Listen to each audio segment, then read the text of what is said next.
অবশেষে জমি মাফিয়াদের দ্বারা বেদখল হওয়া চাষের নিজের জমি দীর্ঘ ২৪ বছর মামলা লড়াইয়ের পর ফিরে পেল কৃষক। ইংরেজবাজার ব্লকের কোতোয়ালি গ্রাম পঞ্চায়েতের সুলতানপুর এলাকার ঘটনা। জানা যায়, ভীম মণ্ডল ১৯৯৬ সালে জমিটি ক্রয় করেছিলেন। তারপরেই চাষাবাদ নিয়মিত করছিল জমিতে।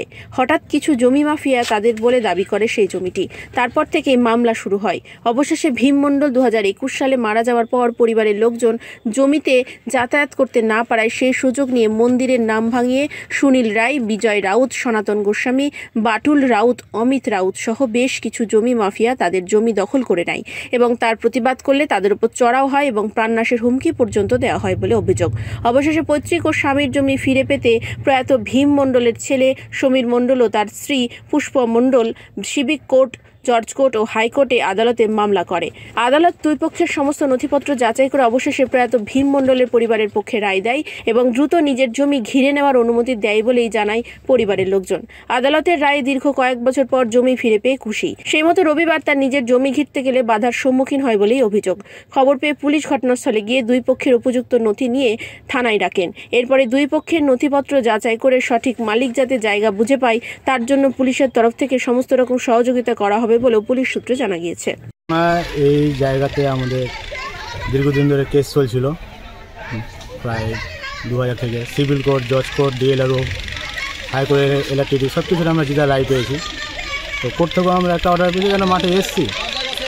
এরা দীর্ঘদিন ধরে আমাদেরকে বাধা দিচ্ছে, মাঠে নামতে দিচ্ছে না, জবরদখলের চেষ্টা চলছে। এতবার কেসে হারা সত্ত্বেও এরা নত হতে চাচ্ছে না। কোর্টের রায় পেয়েছি, আমাদের কাছে সমস্ত কোর্টের রায় আছে। মানে কি জমিটাকে জবরদখল করে রেখেছে, মন্দির বানানোর চেষ্টা করছে। এই জন্য তো আমি আবার সম্পূর্ণ সম্পত্তি ছেড়ে দেবো না। মন্দির তো মায়ের মন্দির তো মায়ের জায়গাতে আছে, আমাদের আরও সম্পত্তি রয়েছে। এরা কোর্টের অর্ডার টোটার কোনো কিছু মানবে না, এই হচ্ছে এদের বক্তব্য। জায়গাটা ডুপ্লিকেট করে বলতে এরা শ্রী শ্রী লক্ষ্মীনারায়ণ ঠাকুর বাড়ি করে কেস করে, প্রত্যেকটা কেসই হেরেছে।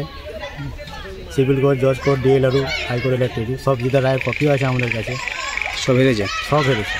জায়গাটা এটা আমরা মাঠে আসি, সব কিছু করি, কোনো দিন মানে সেরকমভাবে বাধা দেয় না। হঠাৎ বিগত যখন ইলেকট্রিক হেরে গেল তখন থেকে বলছে আমরা কোনো কিছু মানবো না, জমি আমাদের। এটা বলছে। এদের মধ্যে সুনীল রায় আছে, বাটুল রাউত আছে, বিজয় রাউত আছে। কতজনের বিরুদ্ধে কেস চলছিল? এখানে যতজন বাড়ি করে আছে, আমার বাবা এদেরকে ১ বিঘা বিক্রি করেছে, ওরাও এর সাথে কেসে জড়িত। আমাদের টোটালে ১৬-১৭ জনের নামে কেস হয়। আমার এখানে মাঠে জমি আছে। কতটি জায়গা আপনাদের? আমাদের এখানে আছে ২ বিঘা। এখন কি চাইছেন? চাইছি, আমরা তো কোর্টের অর্ডার পেয়েছি, আমরা মাঠে এসেছি। তো ওরা যদি না মানে যে আমরা হেরে গেছি, ওরা বলছে কোর্টের অর্ডার আমরা মানবো না। জমিটা তো আমার বেদখল হয়ে গেল, জমিটা আমি উদ্ধার করার জন্য এসেছি।